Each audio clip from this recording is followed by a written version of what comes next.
Do you want to work out? What is your goal? The most important thing is that you have a vision. That you have a goal. Because without that vision and without that goal again you're drifting around, you never gonna end up anywhere. People don't become successful just by accident. You know I mean, maybe the guy that found gold in California in start of the gold rush. But don't count on that, that's one in a lifetime kind of a situation. So, you got to really have a specific goal, and to me, to have that vision that I want to be Mr. Universe. That I want to be the greatest bodybuilder of all time. That was a great vision, and that specifically to look like Rake Park and to be update that stage, to lift the trophy overhead and to win the championship over and over again. So that was a great goal. You have to have a goal. It doesn't have to be that specific goal, but it has to have some goal. This is why I always recommend to people to sit down, take your time and think about it. Why do you want to work out? What is your goal? And it can be as crazy as it is. I want to impress girls. If that's your goal, so be it, but it motivates you. It could be that you emulating a certain, bodybuilder or a certain football play, a certain boxer, whatever it is. Have those pictures put all over the wall like I did when I was a kid. I got pictures of Rake Park and of Sonny Liston, of boxers, and of Ali and of power lifters and weightlifters all over my bedroom, walls. So that every day when I go to sleep, every day when I wake up, I look at that pictures and they motivate me.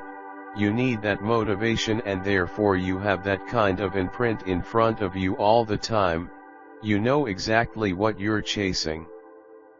People always came up to me, "Why are you smiling? You working out 5 hours a day, you doing the same as the other guys, but the other guys have a sour face. They pissed off to have to do another rep or another set. I look forward to another 1,000 of reps, I look forward to another 500 of leg raise or squat, I look forward to another curl until my arms fall off. Why? Because I know that every rep that I did and every set that I did and what weight that I lifted, I gain one step closer to turn that vision into reality." So I was turned on by that. I was excited. I couldn't wait to go to the gym. Look, I remember that when I weighed 245 pounds, and Bob Rafelson, the director of Stay Hungry, said to me that, "I'm interested in having coming for a reading and work on your acting because I want to having you in a movie to start with the Jeff Bridges and Sally Fields." I was delighted about that and I was excited. I start pumping on one word and then he said, "But, I don't want to weight more than 210 pounds. He want me to be in a movie but I'm waiting to 45 to 46. I've just won the Olympia, as they say. It was 1974 and I was really at my biggest. But he demanded that, he said, "Look, it's very simple. On the day we start shooting, I'm gonna put you on the scale and if you don't make the 210, you are out because I have someone else in mind." And I worked on it, that visualing myself very clearly as a lean athlete. Because it was the only way I could lose that weight in the office and get interesting in running, because until the point of ran 3 miles after training or before training or whatever, but now it was 5 miles, 6 miles, 7 miles, 8 miles, and I even ran many marathons in order to lose that weight, and I did everything with high reps levels and watching my diet, what I eat, nor of kind of things. But the day before, I remember we won Birmingham, Alabama. The day before I was at the YMCA with Bob Rafelson. He was swimming and I was working out and I was running. He said, Let's step on the scale, and I stepped on the scale and I weighed 209, so it just shows you it is possible if you visualize exactly what you want to look like. And it was no room for any kind of like, I can't get my act together or anything, because there is only a certain amount of time. But the key thing again is, have the clear vision.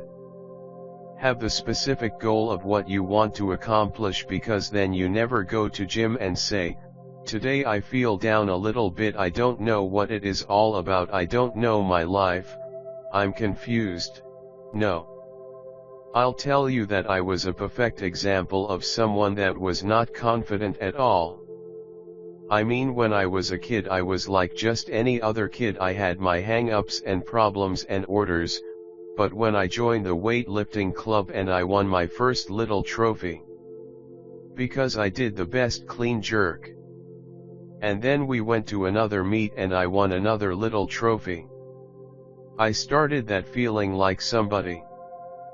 But the bottom line is, everyone can use the same method, because I used it in politics, I used it in making money, I used it in everything that I've done in the movie business. When you have one little victory, little victories add up, and that is what give you that ultimately confidence.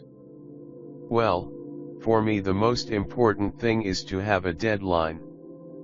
So, when I, for instance, had a competition, and let's say the competition was in the middle of September and it was now beginning of summer, so there was no more time to screw around, so it was the time now to get going on a diet, to get going with the training, to not slack off at all, because it was a deadline. The day of the competition I had to be in the best shape possible.